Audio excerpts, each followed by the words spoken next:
గంజాయి మత్తుకు అలవాటు చేసి ఆ తర్వాత యువతిని అత్యాచారం చేసిన ఘటన తిరుపతి జిల్లాలో కలకలం రేపింది.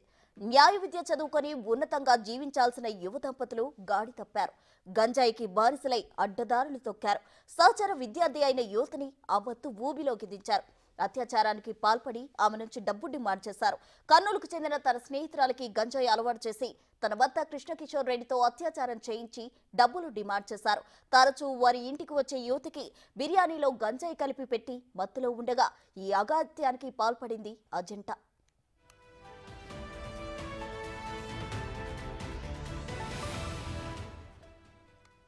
తిరుపతి జిల్లా బాకరాపేటకు చెందిన అతను ఎస్వీయు న్యాయ కళాశాలలో ఎల్ఎల్బి చివరి ఏడాది చదువుతున్నాడు. గంజాయికి బానిసలైన దంపతులిద్దరూ అప్పుడప్పుడు ఇంటికి వచ్చే యువతికి కూడా అలవాటు చేశారు. యువతి మైకంలో ఉన్నప్పుడు కృష్ణకిషోర్ రెడ్డి ఆమెపై అత్యాచారానికి పాల్పడ్డాడు. ఆ దృశ్యాలను అతని భార్య చిత్రీకరించింది. తరువాత వాటిని చూపి బెదిరించి యువతి నుంచి బంగారు నగలు తీసుకున్నారు. చివరకు ప్రణవ్ కృష్ణ ఫోటోలు, వీడియోలు బాధిత యువతి సోదరుడితో పాటు ఆమెకు కాబోయే భర్తకు పంపి డబ్బులు డిమాండ్ చేశాడు. దీంతో కుటుంబ సభ్యులు ఈ నెల 25న తిరుపతి పోలీసులను ఆశ్రయించారు.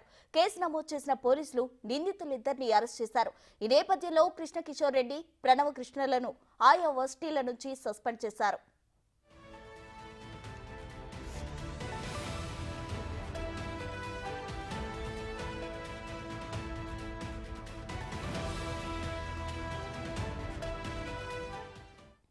కృష్ణకిషోర్ రెడ్డికి చంద్రగిరిలో గంజాయి బ్యాచ్ తో సంబంధాలు ఉన్నట్లు గుర్తించారు పోలీసులు. బెంగళూరులో ఉన్నప్పుడు ఈ దంపతులు డ్రగ్స్ అలవాటు పడినట్లు తేలింది. ఇక భార్య భర్త ఇద్దరు గతంలో కూడా ఓ యువతిని మోసం చేసినట్లు తేల్చారు పోలీసులు.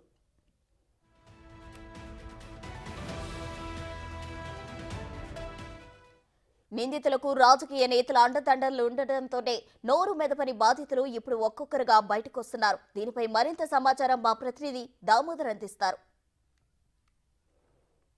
ఉన్నత న్యాయవాద విద్య అభ్యసిస్తున్న ఇద్దరు దంపతులు బరితెగించారు. ఏకంగా తమ సన్నిహితురాలను గంజాయి మత్తులో నింపి తన భర్త చేత వ్యభిచారం చేయించి మరీ దారుణంగా బ్లాక్మెయిలింగ్కు పాల్పడిన ఘటన తిరుపతిలో జరిగింది. ముఖ్యంగా చంద్రగిరికి చెందిన కృష్ణకిషోర్ రెడ్డి తన భార్య ప్రణవితో కలిసి ఈ కుట్రకు తెరలేపారు. ఏదైతే గత చాలా కాలంగా ప్రణవి కృష్ణకిషోర్ రెడ్డిలు ప్రేమ వివాహం చేసుకున్నారో ఆ తర్వాత బెంగళూరులో కొద్ది కాలం పాటు నివాసం ఉన్నారు. తర్వాత తమ స్వగ్రామమైన చంద్రగిరికి వచ్చారు. ఆ తర్వాత ఇద్దరు లాలో చేరారు. ఒకరు భర్త ఎస్వి యూనివర్సిటీలో చేరితే భార్య మహిళా పద్మావతి యూనివర్సిటీలో చేరింది. మొత్తం మీద వీరు విద్యను అభ్యసిస్తున్న కాలంలో తమ సన్నిహితులకు కర్నూలు జిల్లాకు చెందిన ఓ అమ్మాయిని ఎరవేసి స్నేహం నటించి ఆ అమ్మాయిని ఇంటికి పిలిపించి తరచుగా ఆ అమ్మాయిని గంజాయి మత్తుకు అలవాటు చేశారు. ఆ తర్వాత ఆ అమ్మాయి మత్తులో ఉన్న సమయంలో తన భర్త కిషోర్ రెడ్డి చేత అత్యాచారం చేయించి వాటిని ఫోటోలు, వీడియోలు తీయించి ఏకంగా బ్లాక్మెయిల్ చేస్తూ ఆ అమ్మాయితో ఇప్పటి వరకు 5 లక్షల వరకు రాబట్టారు. చివరికి ఆ అమ్మాయి భరించలేక నిన్న 2 రోజుల క్రితం ఎమ్మార్పల్లి పోలీసులకు ఫిర్యాదు చేయడంతో పోలీసుల దర్యాప్తులో ఈ దంపతుల యొక్క అరాచకం బయటపడింది. ప్రస్తుతం వారిద్దరూ రిమాండ్లో ఉన్న పరిస్థితి. ముఖ్యంగా తిరుపతి ఆధ్యాత్మిక నగరం తిరుపతిలో గంజాయి మత్తులో తూగుతుంది. ఎక్కడికక్కడ గంజాయి దొరుకుతున్న పరిస్థితుల్లో ఇలాంటి చర్యలకు పాల్పడుతున్నారు. 2 రోజుల క్రితం ఏదైతే ఓ వృద్ధురాలని దారుణంగా హత్య చేసిన యువకుడు కూడా గంజాయి బానిసే. తాజాగా ఇద్దరు దంపతులు కూడా గంజాయితో పట్టుబడ్డం విశేషం. మొత్తం మీద ఈ ఘటన గురించి మనతో మాట్లాడడానికి సిపిఎం మహిళా నాయకురాలు సాయిలక్ష్మి గారు ఉన్నారు. ఐద్వా మహిళా సంఘం నాయకురాలు. ఆమెను అడిగి మరిన్ని విషయాలు తెలుసుకుని చెప్పండి అమ్మా, ఈ విధంగా న్యాయవాదులు వృత్తిలో ఉన్నవారు ఈ విధంగా బరితెగించడం ఎలాంటి సంకేతాలు చూపిస్తుంది? ఈరోజు జరిగినటువంటి ఘటన చూస్తే సభ్య సమాజం తలదించుకునేటువంటి పరిస్థితి. ఉన్నత చదువులు చదువుకున్నటువంటి వారు, ఉన్నతంగా ఆలోచించాల్సినటువంటి వారు, ఈ సమాజానికి ఉపయోగపడాల్సినటువంటి వారు ఈ విధంగా వ్యవహరించడం అనేది సరైనటువంటిది కాదు. మేము గతం నుంచి కూడా తిరుపతి ఆధ్యాత్మిక కేంద్రము ఎంతోమంది వస్తుంటారు కాబట్టి మద్యరహిత కేంద్రంగా తిరుపతిని చేయాలని డిమాండ్ చేస్తున్నాం. ఎన్నో సంవత్సరాల నుంచి ఇది డిమాండ్గానే ఉండిపోతున్నటువంటి పరిస్థితి.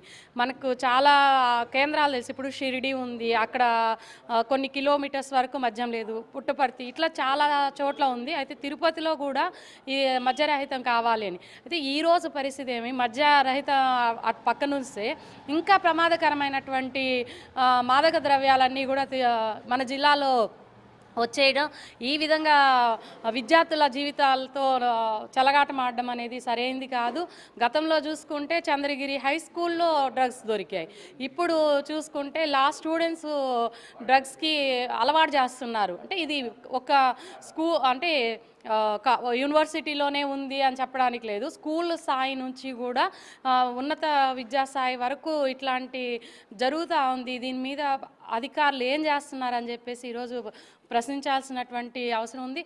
అదేవిధంగా ఈరోజు మొత్తం అన్ని కాలేజెస్లో కావచ్చు, అదేవిధంగా ఒక గుర్తించినటువంటి ప్రాంతాలు జీవకోన కావచ్చు, ఇట్లాంటి కొంచెం మాస్ ఏరియాలు ఉన్నాయి.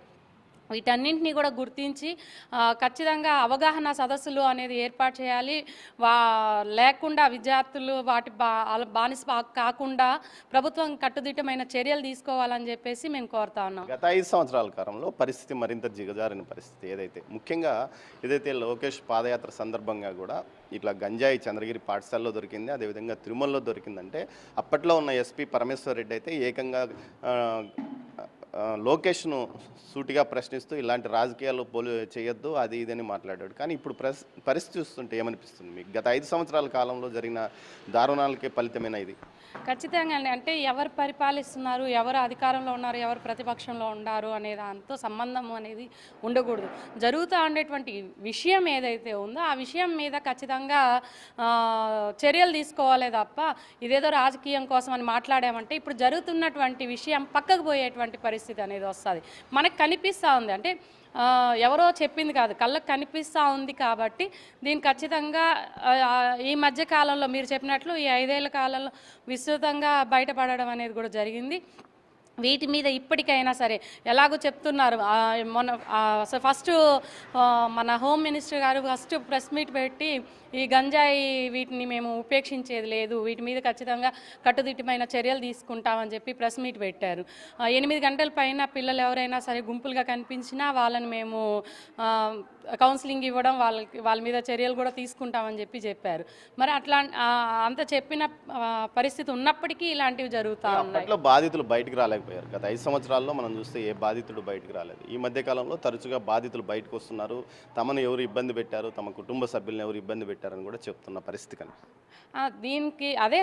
దీని అంతటికీ ఏమంటే మనం ఏం మాట్లాడుకున్నా 5 ఏళ్ళు ఇప్పుడు అని కాకుండా ఖచ్చితంగా ఇప్పుడు ఏదైతే ఈ డ్రగ్స్ ఉందో దీని మీద చర్యలు తీసుకోవాలని చెప్పేసి మేము కోరుతా ఉన్నాం. మేము మహిళా సంఘంగా అట్లనే విద్యార్థి సంఘాలు ఇట్లా ప్రజా సంఘాలని కలుపుకొని ఈ నెలలో మేము కార్యాచరణ కూడా రూపొందించుకుంటాం. ఆగస్టులో అన్ని కాలేజీల్లో కూడా ఈ డ్రగ్స్కి వ్యతిరేకంగా పిల్లల్లో అవేర్నెస్ తీసుకొచ్చేదానికి మేము ఏర్పాటు చేసుకుంటామని చెప్పి తెలియజేస్తున్నాం. మొత్తం మీద చూస్తే తిరుపతి నగరంలో గల్లీలో కూడా గంజాయి విచ్చలవిడిగా దొరికే పరిస్థితి. ఒకటి ట్రాన్స్పోర్ట్ సౌకర్యం ఎక్కువగా ఉండడం, ప్రతిరోజు 75,000 నుంచి 1,00,000 మంది పైగా బయట నుంచి వ్యక్తులు రావడంతో అందరినీ తనిఖీ చేయడానికి పోలీసులకు తగినంత సిబ్బంది లేకపోవడంతో పాటు విస్తృతంగా తనిఖీలు నిర్వహించకపోవడం, గతంలో ఏదైతే గత 5 సంవత్సరాల కాలంలో జరిగిన దందాలో కొంతమందిని పోలీసులు దగ్గరకు కూడా వెళ్ళలేకపోయిన పరిస్థితి ఏర్పడింది.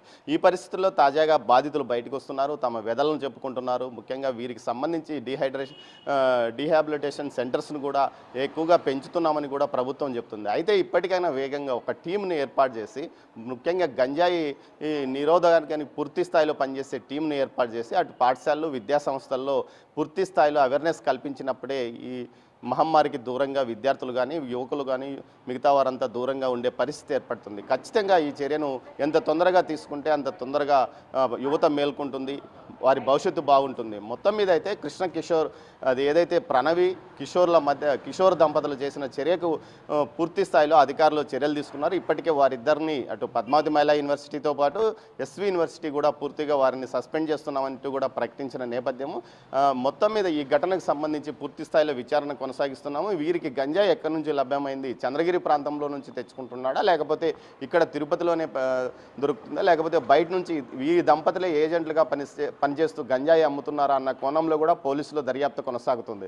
ఇది ఇక్కడ తాజా పరిస్థితి. Over to studio.